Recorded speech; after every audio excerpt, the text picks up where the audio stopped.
के साथ में तो महाराज आज वसुदेव जी बारात को तैयार कर लेते हैं।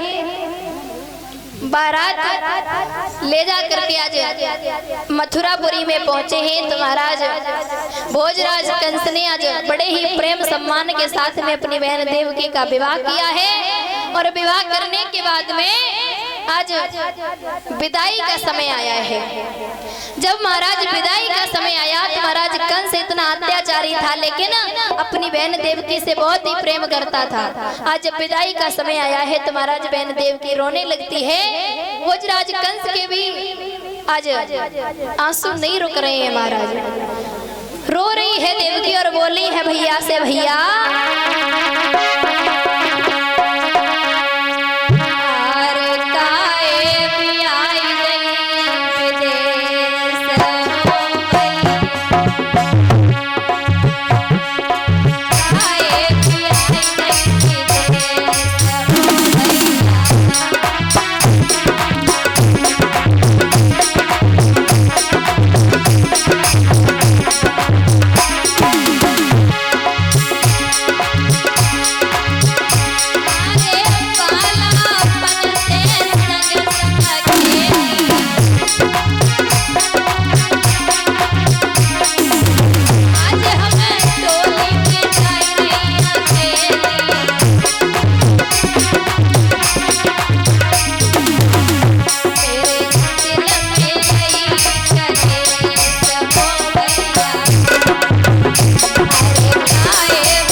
मैया देवकी रो रही है। भोजराज कंस भी आज रोने लगता है। तो महाराज जब देवकी रो रही है तो भोजराज कंस ने आज मन में विचार किया है कि हम अपनी बहन देवकी को स्वयं ही आज छोड़ करके आएंगे।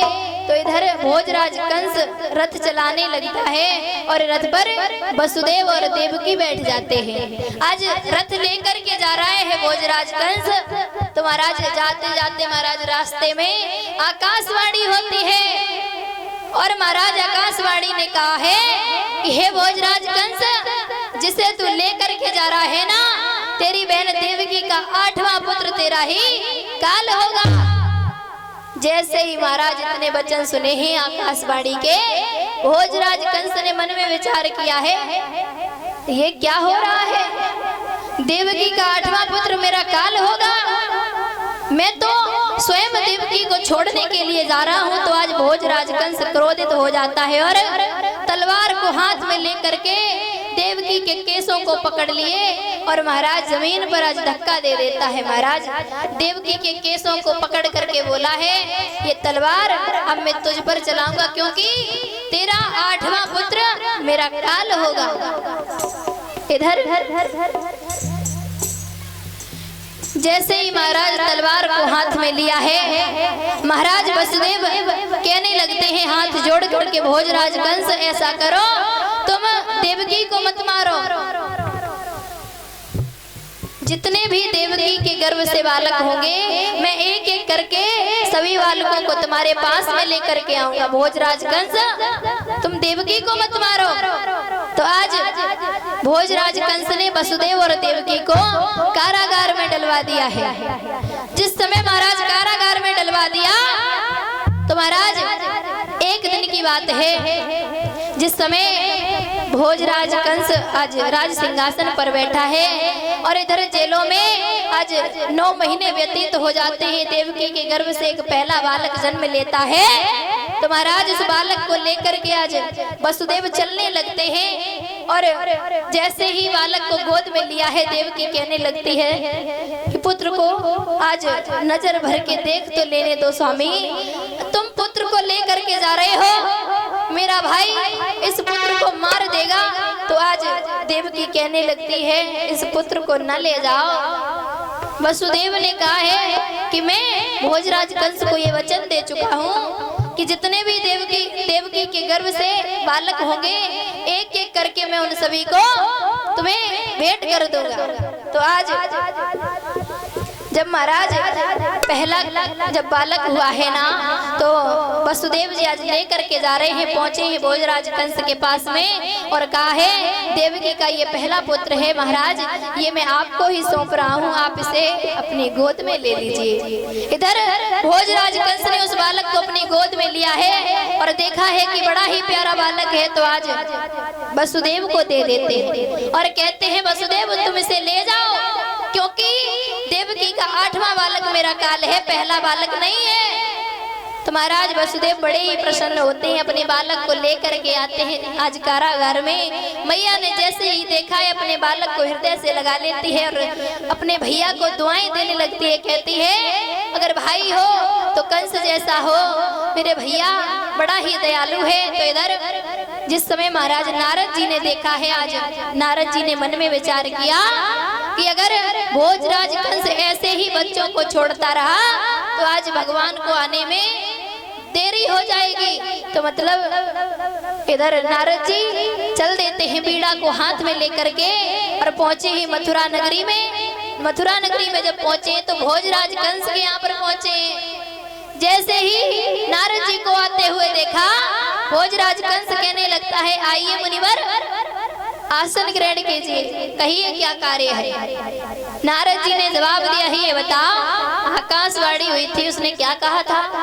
भोजराज कंस ने जवाब दिया है आकाशवाणी ने तो कहा था कि देवकी का 8वां बालक जो होगा वो तुम्हारा काल होगा।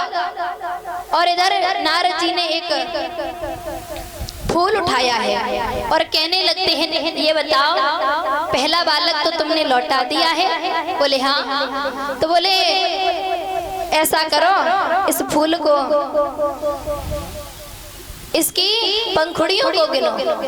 जब महाराज फूल की पंखुड़ियों को गिना है तो आज भोजराज कंस गिनने लगता है 1 2 3 4 5 6 7 8। तो महाराज जब फूल की पंखुड़ियों को गिना है तो फिर भोजराज कंस ने कहा इसमें तो 8 पंखुड़ियां हैं। नारद जी ने जवाब दिया है अब जिस पंखुड़ी पर समाप्त हुई थी उसी से फिर से गिनना प्रारंभ कर दो।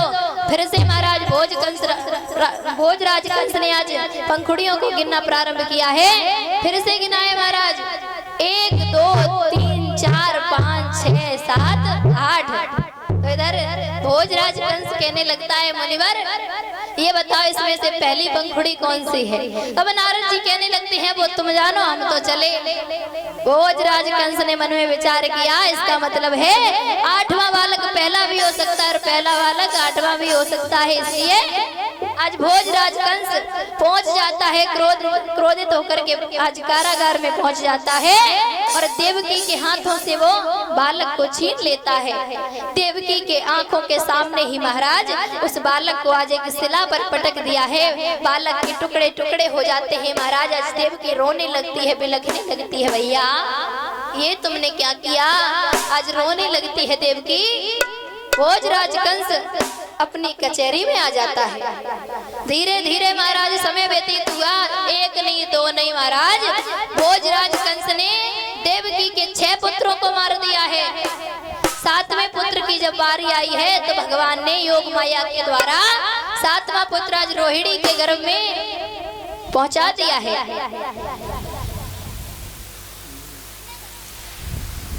इधर धीरे धीरे महाराज समय व्यतीत होता है। जब 8वें गर्भ की बारी आती है और कंस के यहाँ पर तैयारियां हो जाती हैं, क्योंकि महाराज 8वें गर्भ की बारी है, काल आने वाला है कंस का। तो महाराज जहाँ पर एक एक पहरेदार लगे थे ना, वहाँ पर 4-4 पहरेदार लगवा दिए। एक एक ताले लगे थे, जहाँ पर एक एक 2-2, वहाँ पर 6-6 ताले लगवा दिए। भोजराज कंस को बहुत ही भय है मन में, कहीं मेरा काल ना आ जाए। और महाराज काल एक ना एक दिन तो जरूर आता है, मृत्यु जरूर आती है, कोई भी अमर नहीं होता है। लेकिन फिर भी भोजराज कंस आज तैयारियां करने लगता है, कहीं मेरा काल ना जीवित रह जाए। तो महाराज हुआ ऐसा, इधर 8वें गर्भ की बारी है और नगर के सभी लोग और लोगाई महाराज भगवान से प्रार्थना करते हैं, प्रभु अब आप अवतार ले लो। और बोले हैं सभी वक्त तालियों के साथ बोलेंगे, गोपाल सारो दे जइयो,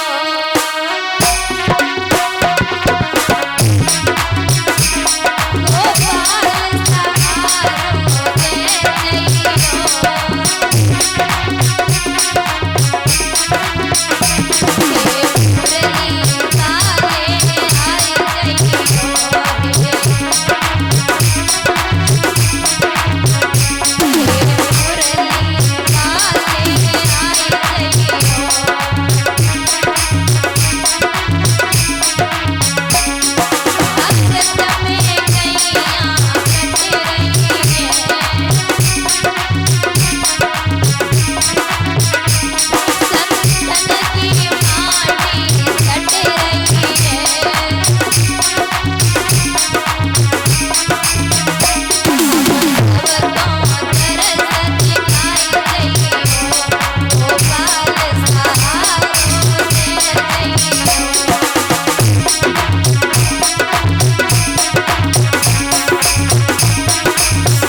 सभी नगरवासी आज भगवान से प्रार्थना करते हैं, प्रभु अब तो अवतार ले लो।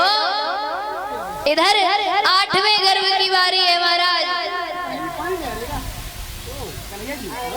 8वें गर्भ की बारी है। तो महाराज जिस समय धीरे धीरे समय व्यतीत होता है, 9 महीने हो जाते हैं, तो महाराज भादों की रात है, रात्रि के समय मध्य रात्रि में महाराज 12 बजे आज भगवान चतुर्भुजी रूप में उस कारागार में प्रकट हो जाते हैं। महाराज सभी पहरेदार सो रहे हैं और महाराज मंद मंद हवाएं चल रही हैं, नन्ही नन्ही बूंदें गिर रही हैं, पुष्प खिल रहे हैं महाराज, बिजली कड़क रही है। महाराज भादों की रात है, मध्य रात्रि में भगवान ने चतुर्भुजी रूप में दर्शन दिए हैं आज वसुदेव और देवकी को। तो भगवान ने जवाब दिया है, ऐसा करो कि हम तुम्हारे यहाँ पर पुत्र बन करके आए हैं। देवकी कहने लगती है, पुत्र बन के तो आए हो, 4-4 भुजाएं हैं, वस्त्रों को धारण किए हो और तुम तो बड़ी बड़ी बातें भी कर रहे हो। ऐसा करो छोटे हो जाओ, और बालक होता है ना, बालक के 2 हाथ होते हैं, और जब महाराज जब बालक पैदा होता है तब रोता है, तुम्हारी तरह बातें नहीं करता है।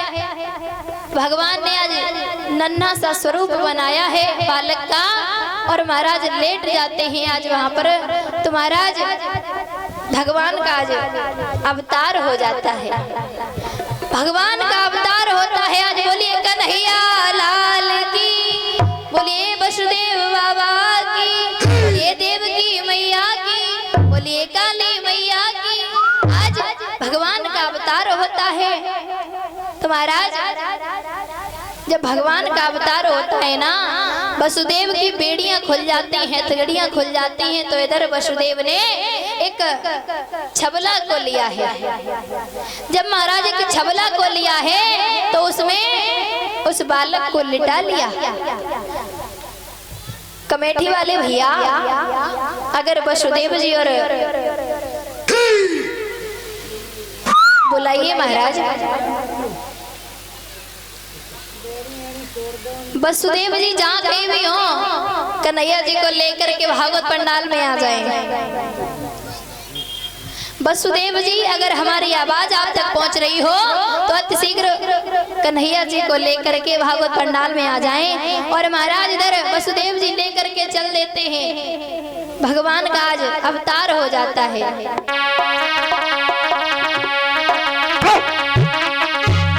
अरे भादों की रात कल झुकी रे अंधेरिया, भादों की रात कल झुकी रे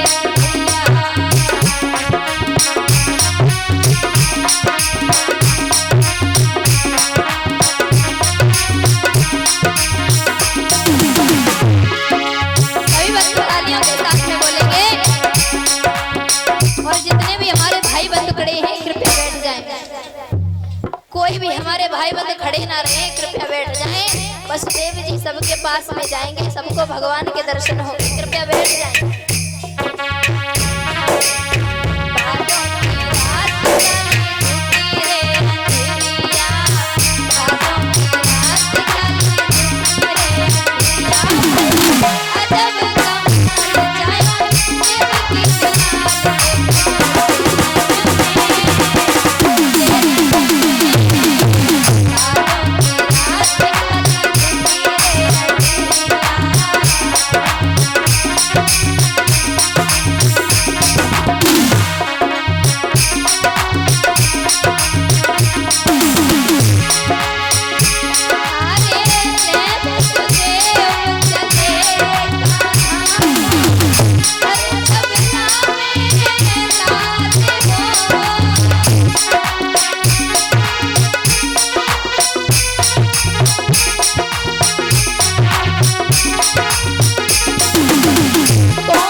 और जितनी भी हमारी माताएं बहना ये अबीर को फेंक रही हैं, कृपया फेंके नहीं, बच्चे के ऊपर चला जाएगा अबीर, महाराज फेंकिए नहीं। और जितने भी हमारी माताएं बहनाएं खड़ी हैं कृपया बैठ जाएं, वसुदेव जी सबके पास में जाएंगे। बैठ जाओ मैया, माताओं बैठ जाओ। और हमारे भाई बंधु खड़े हैं कृपया बैठ जाएं, सभी के पास में वसुदेव जी जाएंगे।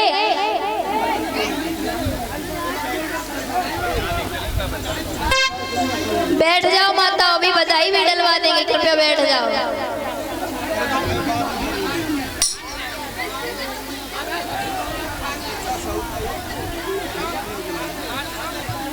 बैठ जाओ माता, और हमारे भाई बंधु खड़े हैं, कृपया बैठ जाएं।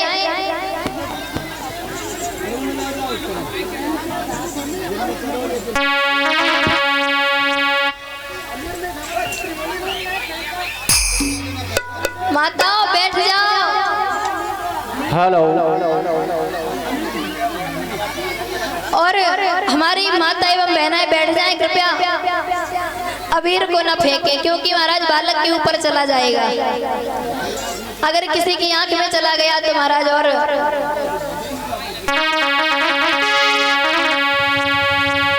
बैठ जाओ माता।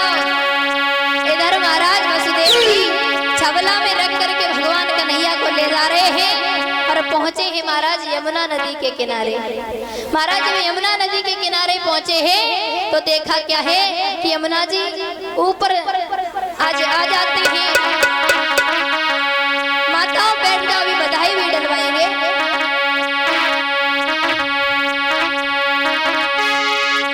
आवत देखो सोया चढ़े चढ़े आई रसिया।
और जितनी भी माताएं खड़ी हैं कृपया बैठ जाएं, और जितने भी हमारे भाई बंधु खड़े हैं कृपया बैठ जाएं, क्योंकि महाराज वसुदेव जी सभी के पास में जाएंगे।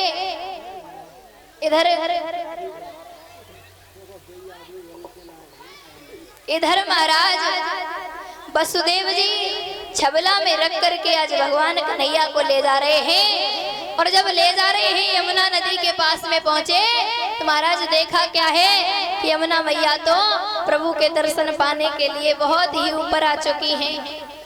वसुदेव जी ने मन में विचार किया हम डूब जाएंगे। तो आज वसुदेव जी यमुना जी को पार करने लगते हैं। पार करते हैं महाराज तो महाराज भगवान कन्हैया ने अपने पैर को लटका दिया है। और जब पैर को लटकाया है तो यमुना जी ने भगवान कन्हैया के पैर को स्पर्श करके आज यमुना थोड़ी नीचे चली जाती है और वसुदेव जी आज गोकुल के लिए निकल जाते हैं। तो इधर गोकुल में महाराज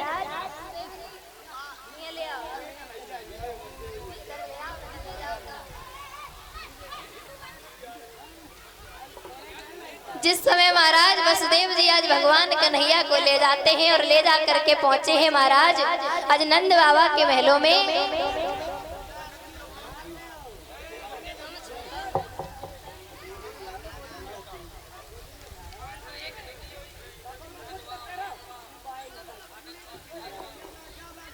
इधर महाराज वसुदेव जी पहुंचे हैं आज नंद बाबा के यहाँ पर और देखा क्या है यशोदा मैया सो रही हैं और उनके पास में एक कन्या लेटी हुई है। तो वहां से उस कन्या को लेकर के और उस बालक को लिटा दिया। उस कन्या को लेकर के आज फिर से मथुरापुरी में पहुंच जाते हैं। और इधर गोकुल में जब पता चलता है महाराज कि नंद बाबा के यहाँ पर लाला हुआ है तब सभी ब्रज की गोपिकाएं आज मैया से बधाई लेने के लिए आई हैं और बोली है मैया सबसे पहले महाराज कन्हैया जी की जो मम्मी है वो मंच के पास में आ जाए और कन्हैया जी की जो मौसी है मौसा है चाचा है भैया है जो कुछ भी लगते हैं महाराज आ जाएं और जितने भी कमेटी वाले भैया हैं सभी लोग आ जाएं।